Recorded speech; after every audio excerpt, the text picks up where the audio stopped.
abrir as nossas Bíblias, Evangelho segundo Mateus, capítulo 18. Evangelho segundo Mateus, capítulo 18, verso 21. Hoje eu quero tratar com a igreja sobre um dos principais mandamentos de mutualidade.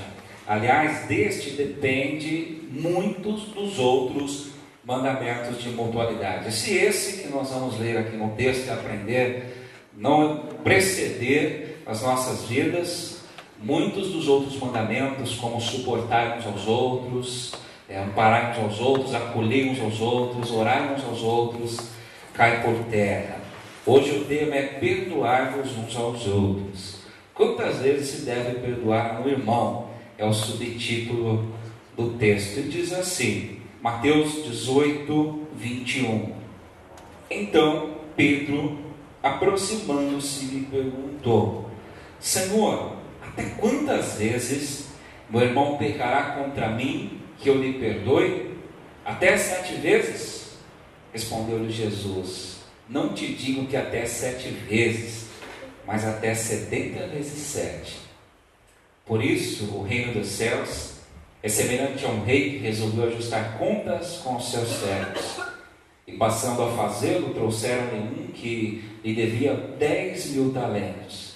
Não tendo ele, porém, com que pagar, ordenou o Senhor que fosse vendido ele, a mulher, os filhos e tudo quanto possuía, e que a dívida fosse paga.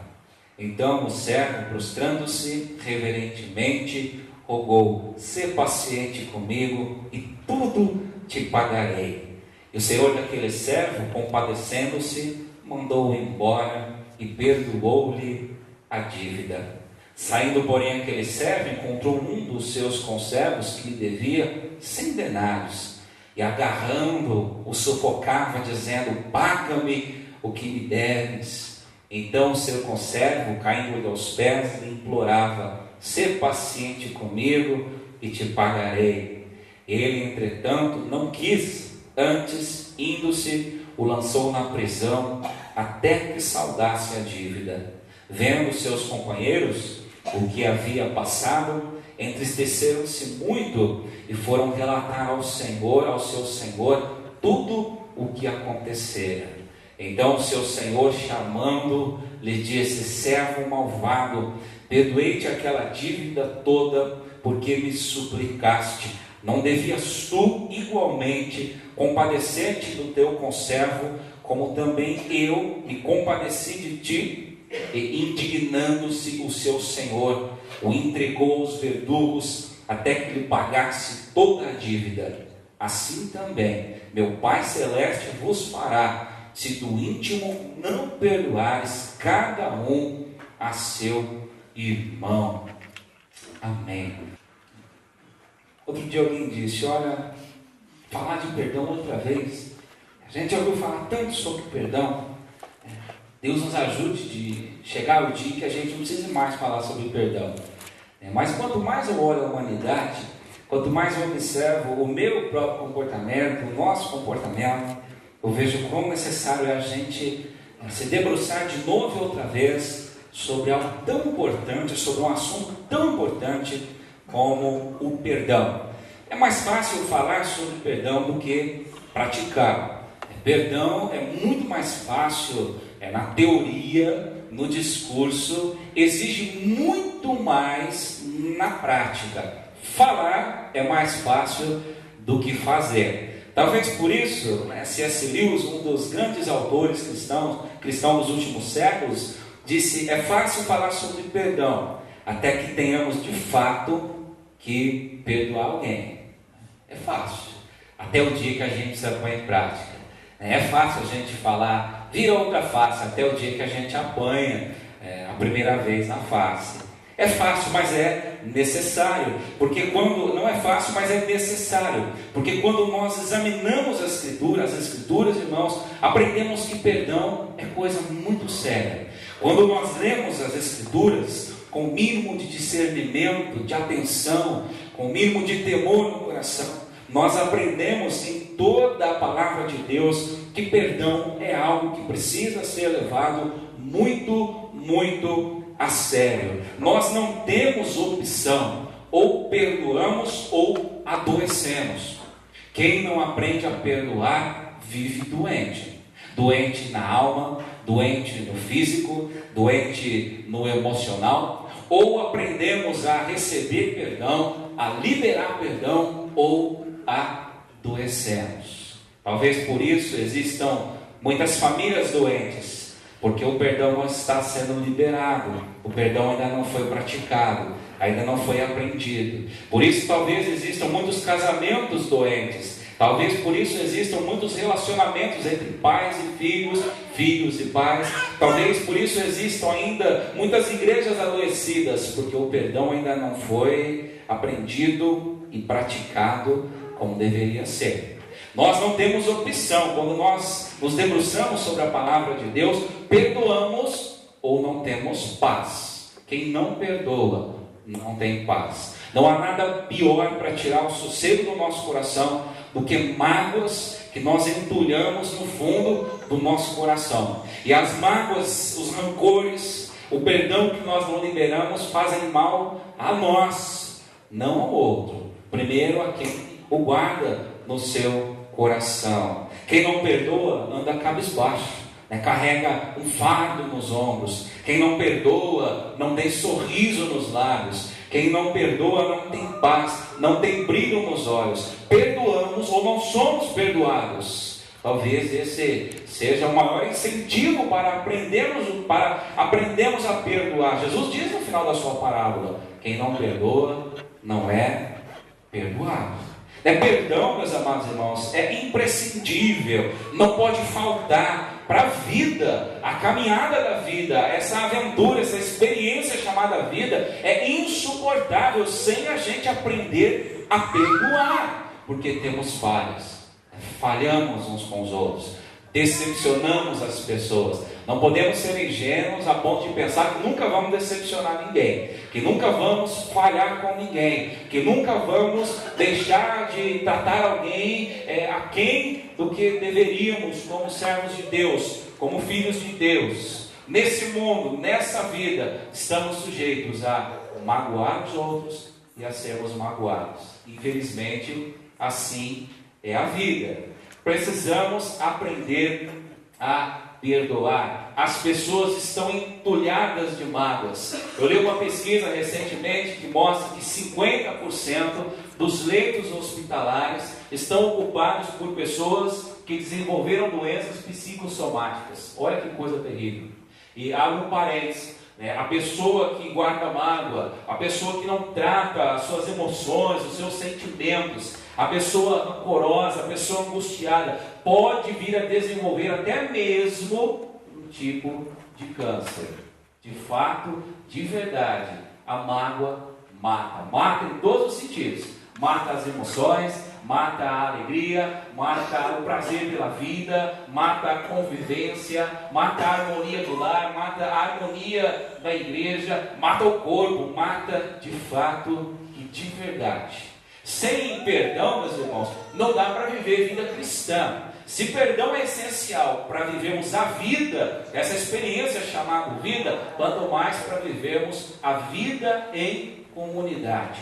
O perdão é o oxigênio da comunidade. Quando não há perdão, nós sufocamos a comunidade. Quando não há perdão, o corpo é sufocado, é asfixiado. Nós precisamos praticar diariamente, constantemente, insistentemente o perdão, liberar perdão, aprender a receber perdão. Porque quando a gente fala em perdão, abre um parênteses aqui, a gente pensa que é só aprender a liberar. Às vezes a gente não sabe nem receber o perdão. Precisamos aprender a receber perdão. É interessante porque nós aqui no mundo, irmãos, não somos um povo perfeito. A igreja não é um rebanho de gente perfeita, é um rebanho de gente perdoada, mas não somos perfeitos. Perfeitos só na glória, perfeitos só quando adentrarmos os portões do paraíso. Enquanto estivermos aqui, somos perdoados, mas somos pecadores. Como dizia Martinho Lutero, somos pecadores nas melhores intenções e nas piores intenções. Como nos diz o apóstolo Paulo, tentando fazer o bem, eu faço o mal que eu não quero. Precisamos aprender o perdão. Sem perdão não tem espiritualidade. Sem perdão, a minha espiritualidade é uma espiritualidade triste, tacanha, doente. Sem a prática do perdão, sem aprender essa via de mão dupla, receber perdão e a liberar perdão, nós não somos, nunca seremos uma igreja de espiritualidade contagiante, que as pessoas olhem e digam: puxa, quero fazer parte desse povo, quero conhecer o Deus que ensina esse povo a ser desse jeito, quero conhecer o Deus e entregar a esse Deus a minha vida, que faz esse povo ser desse jeito, perdoador, que faz esse povo liderar perdão, receber perdão. Perdão não é uma opção, é uma ordenança necessária. Sem perdão não há comunhão. Sem perdão não há como adorarmos a Deus de forma saudável. Sem perdão, a caminhada cristã se torna algo insustentável, se torna algo vivido de aparência, sem profundidade, sem verdade. Deixa eu falar algo para você. Hoje de manhã nós tivemos aqui, eu acho que um dos momentos mais verdadeiros, talvez mais lindos que nós tivemos na escola bíblica dominical nos últimos tempos. Interessante, o Walter veio para terminar a terceira lição, concluiu a terceira lição. Semana passada ele expôs a terceira lição muito bem, falou, nos desafiou, compartilhou testemunhos, exemplos, e o Fábio deveria iniciar a quarta lição. Foi a quarta, Fábio? A quarta lição, salvar uns aos outros. E ela é uma lição tão curtinha. E eu falei para ele: Fábio, se você quiser deixar para o domingo que vem, eu supro o tempo de aula que sobrar hoje, e você fala outro dia. Ele falou: pastor, a lição é tão curtinha, não dá para quase nada. Eu vou falar, deixa que eu vou apresentar a lição. E ele veio aqui à frente. Irmãos, que coisa maravilhosa. Hoje nós abrimos o coração aqui, falamos da nossa dificuldade em nos comunicarmos, falamos da nossa dificuldade, às vezes, em repararmos nas dores uns dos outros, na presença ou na ausência uns dos outros. E ele sugeriu que a escola dominical terminasse a gente cantando essa canção, receber um novo coração do Pai e nos saudando mutuamente na paz do Senhor. E eu vou te contar, eu vi abraços verdadeiros aqui hoje. Foi um momento tão gostoso, do jeito que a gente cantou aqui hoje. Um pouco mais simples, que não tinha nenhum contrabaixo, só o violão. Mas nós nos abraçamos com alegria, um clima de alegria, de companheirismo, de estamos juntos. E aí o Fábio falou assim: pastor, não vai encerrar isso para comunicar? Eu falei: não precisa, que jeito, já está encerrado, todo mundo já entendeu. E o detalhe, o pessoal não foi embora, era 11 horas, 11h15, estava todo mundo aqui no corredor da igreja, abraçado, conversando, trocando experiências. Que coisa maravilhosa. Sem comunhão a igreja não cresce, sem perdão a igreja não caminha. E quando nós falamos em perdão, aprender a perdoar, a receber perdão, do perdão que nós recebemos de Deus, Jesus nos convida a nos banquetearmos nesse texto. Esse texto é um banquete para a nossa alma, que diz respeito ao perdão. E Jesus ensina algumas coisas para nós nesse texto. Eu convido você a se alimentar desse texto. A primeira coisa que Jesus nos ensina nessa parábola é que nós temos uma dívida e que essa dívida é impagável. Abra sua Bíblia, se você fechou ela, se a sua Bíblia está aberta, olha no verso 23 e 24. Primeira coisa, temos uma dívida e essa dívida é impagável. Verso 23. Por isso, o reino dos céus é semelhante a um rei que resolveu ajustar contas com os seus servos. E passando a fazê-lo, trouxeram-lhe um que lhe devia 10.000 talentos. É claro, Jesus está falando de nós. Jesus está nos enquadrando nessa parábola.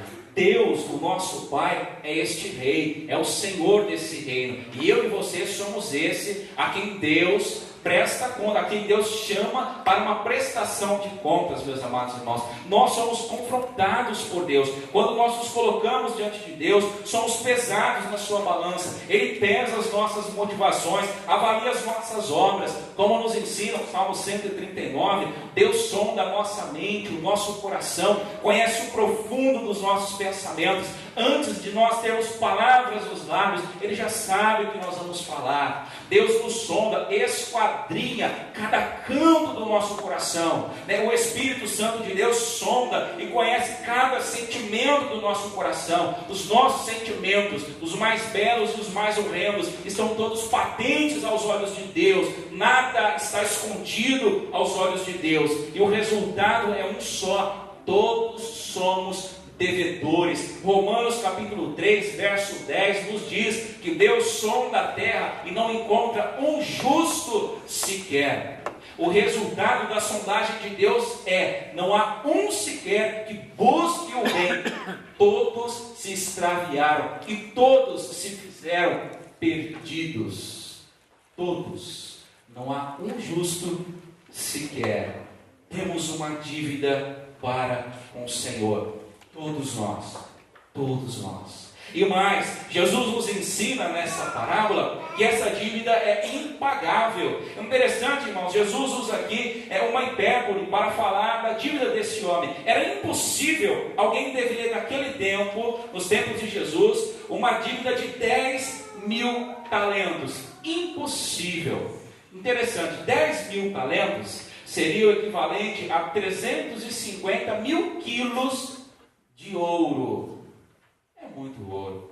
Hoje no Fort Knox, lá nos Estados Unidos, o banco onde os Estados Unidos guarda a sua reserva em ouro, tem um pouco mais do que essa quantia nos dias de hoje. Pouco improvável que naquela época alguém poderia dever uma quantia de 350 mil quilos de ouro. Era muito ouro, era muito dinheiro. Interessante, se fosse coletados os impostos de Judeia, Samaria, de Galiléia, de toda a nação, para pagar essa dívida, teria que se ajuntar, seria preciso guardar o imposto de toda a nação durante 13 anos. 13 anos, para saldar essa dívida. Se fosse pagar trabalhando, ganhando um denário por dia, o denário era o salário do trabalho de um dia, de um trabalhador daquela época. Seriam necessários 150 mil anos para pagar essa dívida. 150 mil anos de trabalho para pagar essa dívida. A gente trabalha 25, 30, 35 na marra, porque isso cumpre o que diz a palavra de Deus. É a canseira, é o enfado, é o enfraquecer das pernas, dos braços, os cabelos vão branqueando, o vigor vai esmorecendo. 150 mil dias, ou seja, uma dívida impossível de ser paga. Impossível. Nenhum ser humano pode saldar a sua dívida com Deus. Nenhum ser humano, por mais rico, por mais bem sucedido que seja, nós temos uma dívida impagável com Deus. Nada que você faça, nada que eu faça, pode satisfazer a justiça de Deus em relação aos nossos pecados. Estamos condenados e não temos como nos salvar. E ainda que pudéssemos pagar, que houvesse preço, dinheiro para pagar a nossa salvação, Deus não poderia aceitar, porque a salvação não pode ser comprada, o perdão não pode ser comprado. 1 Pedro, capítulo 1, verso 18 e 19. Não foi mediante prata, ouro ou coisas corruptíveis que vocês foram resgatados, mas mediante o sangue do Cordeiro, sangue puro e sangue sem mácula.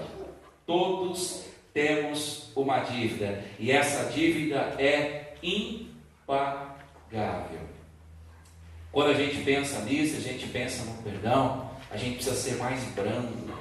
Muitas vezes, não são poucas as vezes, que nós achamos que o pecado do outro é mais grave. Não são poucas as vezes que nós achamos que o castigo do outro deve ser mais pesado. Não são poucas as vezes que nós achamos que o outro é mais merecedor de castigo, de condenação do que eu. Nos esquecemos que aos olhos de Deus, irmãos, todos estamos endividados, que aos olhos de Deus todos temos uma dívida que não podemos pagar. Quantas vezes eu cansei de ouvir expressões assim: olha, Deus, tomara que Deus pese a mão, tomara que Deus puna, tomara que Deus isso, tomara que Deus castigue, tomara que Deus aquilo, tomara que Deus aquilo outro. Não, meus amados irmãos, diante de Deus estamos em pé de igualdade. Todos nós temos que nos prostrar e chorar com a cara no pó pelos nossos próprios pecados. Quando eu tenho essa consciência que eu sou falido espiritualmente diante de Deus, eu deixo de olhar os pecados do meu irmão com desejo de justiça sobre a vida dele. Isso nos faz mais brandos. Temos uma dívida impagável. Segunda coisa que Jesus nos mostra: o perdão de Deus é ilimitado e é completo. Verso 26 e 27. Olhem na sua Bíblia. Então o servo, prostrando-se reverentemente, rogou: seja paciente comigo e te pagarei. E o senhor daquele servo, compadecendo-se, mandou-o embora e perdoou-lhe a dívida. O perdão que Deus dá é completo. Ele não perdoou metade da vida, a dívida, um terço da dívida, não renegociou a dívida. O perdão foi total, completo. Vai embora, meu filho. Está perdoada a dívida. Dívida perdoada é dívida cancelada. Dívida perdoada é dívida esquecida. Dívida perdoada é algo que não vai ser cobrado posteriormente. Amados irmãos, um só pecado, quando nós pensamos em dívida de pecado, um só pecado já nos afastaria de Deus. Um só pecado. Um só pecado. E quando nós pensamos nisso, nós pecamos a todo momento, por palavras, por gestos, por pensamentos, por omissões. Pecamos todos os dias. Pecamos até mesmo quando equivocadamente dizemos que não pecamos. A palavra nos diz: aquele que diz não tenho pecado, já cometeu pecado. Um pecado nos afastaria de Deus. Eu diria, irmãos, que o pecado é a maior tragédia da nossa vida. O pecado é pior do que a pobreza, o pecado é pior do que o sofrimento, pior do que a angústia, pior do que a fome, pior até mesmo do que a morte, porque a palavra diz em Romanos 33 a 39, que nenhuma dessas coisas nos separam de Deus, nem espada, nem perigo, nem fome, nudez, perseguição, poderes do porvir, do aqui e do agora, mas o pecado nos afasta de Deus. Por isso Isaías diz, 59, capítulo 59, verso 1 e 2, as mãos de Deus não estão encolhidas para não abençoar, e os seus ouvidos não estão atentos para que não possam ouvir, mas os vossos pecados fazem separação entre vós e o vosso Deus. O pecado nos afasta de Deus. As tribulações não, as angústias não, as dificuldades da vida não, mas o pecado sim. E a boa notícia é que Jesus, o nosso substituto, foi até a cruz do Calvário e encravou na cruz a dívida que pesava contra nós. Colossenses 2, 13 a 15 diz que na cruz ele despojou principados e potestades e anulou a dívida que era contra nós. Por isso Romanos 8:1 diz: nenhuma condenação há para os que estão em Cristo Jesus. Quando Deus olha para você, quando Deus olha para mim, Ele não vê mais a dívida do nosso pecado, mas Ele vê a justiça que Cristo compartilha conosco. Ele olha para mim, olha para você, pecadores, e não vê mais o castigo que nós merecíamos, mas vê a justiça de Cristo depositada em nossa conta. A justiça de Cristo foi outorgada a nós, pecadores. Perdão ilimitado. Quando nós pensamos que o perdão de Deus é ilimitado e pensamos na nossa vida, quantas vezes nós limitamos o perdão? Pedro começa o diálogo se achando muito espiritual, quando ele diz para Jesus: olha, Senhor, eu estou perdoando 7 vezes. Dá a entender no texto que ele esperava um elogio de Jesus, pois a tradição profética dizia que perdoando 3 ou 4 vezes já era suficiente. Pedro então vai a Jesus, uma certa arrogância, se considerando superior. Olha, se os profetas diziam que temos que perdoar 3 ou 4, eu estou com um saldo positivo, já tenho crédito, porque eu estou perdoando 7 vezes. Eu fico imaginando a decepção ou o espanto de Pedro, quando Jesus eleva essa conta, 70 vezes 7. E na verdade não é 70 vezes 7 o resultado literal, mas é perdoar quantas vezes forem necessárias, tantas quantas forem necessárias. Perdoar de verdade, perdoar de fato. O salmista diz que quando Deus nos perdoa, irmãos, Ele lança o nosso pecado nas profundezas do mar, da onde os pecados não podem ser resgatados, novamente trazidos à tona. Ou seja, Deus esquece, apaga, deixa para trás. Às vezes a gente perdoa, mas a gente fica lembrando. Mais do que isso, quando eu pensava nesse texto, meditava esse texto, eu me lembrei de um filme que é baseada em um livro chamado A Letra Escarlate. Quem assistiu esse filme? A Letra Escarlate. Assistiu, Denilson? Não assistiu, Alonso? Agora eu ganhei do Alonso. Descobri um filme que o Alonso não assistiu ainda. Recomendo esse filme. É o filme com aquela atriz, a Demi Moore, era bem novinha na época. E o filme conta assim, é uma sociedade, são colonizadores puritanos, e o esposo dessa moça, ele morre num acidente, ele some num naufrágio, ele desaparece. E inevitavelmente, não há notícias dele, ele se dá por morto, desaparecido, não me lembro muito bem, e essa moça aparece grávida. E é claro, se o marido morreu no naufrágio, sumiu, né, o que aconteceu com ela? Adultério. E aí a comunidade de fé dela, lá, o lugar onde ela vive, eles permitem que ela continue vivendo, né, fazendo os seus negócios, cuidando lá da sua vida. Só que eles condenam ela a usar uma letra escarlate amarrada no pescoço. Daí o nome do filme, o nome do livro. A letra A, uma letra vermelha enorme no corpo. E a obrigação dela é sempre trazer aquela letra bem visível ao peito. Ou seja, que perdão que ofereceram a ela?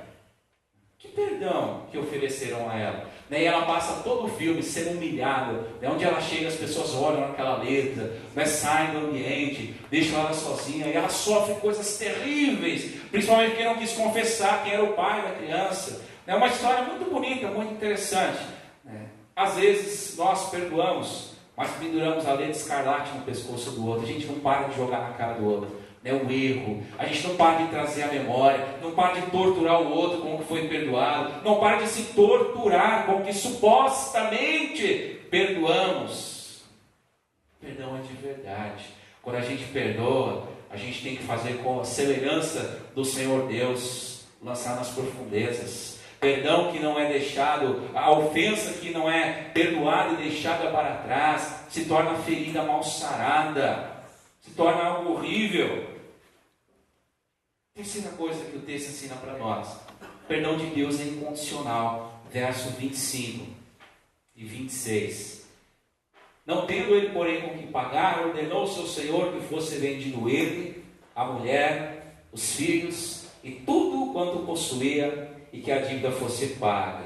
Então o servo, prostrando-se reverentemente, rogou: seja paciente comigo e tudo te pagarei. Havia uma lei no tempo de Jesus, não uma lei mosaica, mas um costume local da Judéia, que quando alguém devesse uma dívida muito grande e não houvesse maneira dessa dívida ser paga, as pessoas, num gesto último de crueldade, poderiam lançar a mão dos filhos e vender os filhos como escravos. Lembra da viúva que Eli socorre? Ela vai ao profeta e diz: olha, meu marido, meu esposo era teu ajudante, ele morreu e há uma dívida e os meus filhos vão ser vendidos. Era um costume antigo no meio da Judéia. E o senhor dele cogita isso: olha, vou vender você, vou vender os filhos, vou vender a esposa, vou vender tudo e vou saldar a dívida. E ele então se prostra: tenha paciência, tenha misericórdia, eu te pagarei. Mentira, uma dívida impagável. Como ele ia pagar? 150 mil anos de trabalho, como ele ia pagar? Uma dívida impagável, ser paciente, mas e o tamanho dessa paciência? Não ia pagar nunca. Amados irmãos, o amor de Deus é incondicional. Não merecemos, Deus sabe que nós não merecemos, mas Ele oferece o perdão. Por isso Romanos 5,8 diz: porém Deus prova seu amor para conosco, porque Cristo morreu por nós, quando nós ainda éramos ainda pecadores. Romanos 5:8. Deus nos dá um amor incondicional. E para a gente concluir, o perdão que devemos dar. Essa parábola acaba de um jeito interessante. Ele é perdoado e ele sai imediatamente e encontra um outro que lhe devia uma quantia muito ilusória. Versos 28 e 30, olha o texto. Saindo, porém, aquele servo, encontrou um dos seus conservos que lhe devia 100 denários, e agarrando-o, sufocava, dizendo: paga-me o que deves. Então o seu conservo, caindo-lhe aos pés, lhe implorava: sê paciente comigo e te pagarei. Ele, entretanto, não quis, antes, indo-se, o lançou na prisão, até que saldasse a dívida. Quando a gente compara a dívida que foi perdoada com a dívida que foi implacavelmente cobrada, a diferença de uma é 600 mil vezes menor. A dívida que ele recebeu, perdão da sua dívida, para a dívida que ele cobrou, a diferença era muito monstruosa. Não havia como comparar. 100 denários era o salário de 3 meses de trabalho. 3 meses. O que seriam 3 meses por 150 mil anos? Não dá para comparar. Não dá para comparar. Uma dívida muito pequena, muito pouca, e ele sem nenhuma misericórdia, e ele sem nenhum amor, e ele sem nenhuma compaixão, agiu da forma completamente inversa ao seu Senhor. Chacoalha o seu devedor pelo colarinho, o ameaça, exige receber, exige que a dívida seja paga, que o saldo seja quitado, sem nenhuma compaixão. Jesus encerra essa parábola ensinando algumas coisas para a gente. Primeiro, falta de perdão é ingratidão com Deus. Nós precisamos olhar o perdão que Deus nos deu, e diante do perdão que Deus nos deu, o perdão que nós damos aos outros é mínimo. Diante da ofensa que a gente tem, diante da ofensa que nós fizemos a Deus, diante da dívida que nós temos para com Deus, as ofensas que recebemos é mínima, e a gente tem dificuldade de perdoar quando a gente deixa de olhar o perdão que a gente recebeu de Deus, deixa de observar o tamanho do perdão de Deus e observa apenas o tamanho da ofensa que recebemos. Jesus nos ensina no final da parábola que a falta de perdão desperta a ira de Deus. Verso 34: indignando-se o seu senhor, o entregou aos verdugos até que lhe pagasse toda a dívida. Quando nós recusamos a perdoar, irmãos, nós ofendemos a Deus, provocamos a sua ira. Ele nos perdoou sem merecimento nenhum. Uma pessoa que não perdoa, na parábola que Jesus nos conta, é imperdoável e está debaixo da ira de Deus. E conclui o Senhor a parábola nos dizendo que a falta de perdão fecha as portas para a misericórdia de Deus. Aquele que não perdoa, o meu Pai também não lhe perdoará. Perdão, ele faz bem de todas as formas, de todas as maneiras. Perdão faz bem a quem libera, perdão faz bem a quem recebe. Quando nós olhamos para essa parábola, somos confrontados por Jesus a fazer um check-up na nossa vida. Estamos retratados nessa parábola, eu e você. Temos uma dívida impagável que foi perdoada. E agora? Temos perdoado aqueles que nos são devedores? Como temos agido para aqueles que nos ofendem? Para aqueles que nos devem, às vezes de forma tão ilusória? Por aqueles que nos ofendem, às vezes com coisas tão banais? Se Jesus nos perdoou, se Deus nos perdoou em Jesus, a maior das nossas ofensas, o que nos impede de perdoar o nosso irmão as ofensas que nos são cometidas? Como temos tratado a questão do pecado, do perdão dos pecados? Temos perdoado? Que a gente possa olhar esse texto e refletir com muito carinho nesse texto, pensando nesse momento que nós vivemos, de refletir sobre mutualidade, de refletir sobre comunhão, sobre comunidade. Como lidamos com a questão das ofensas e do perdão?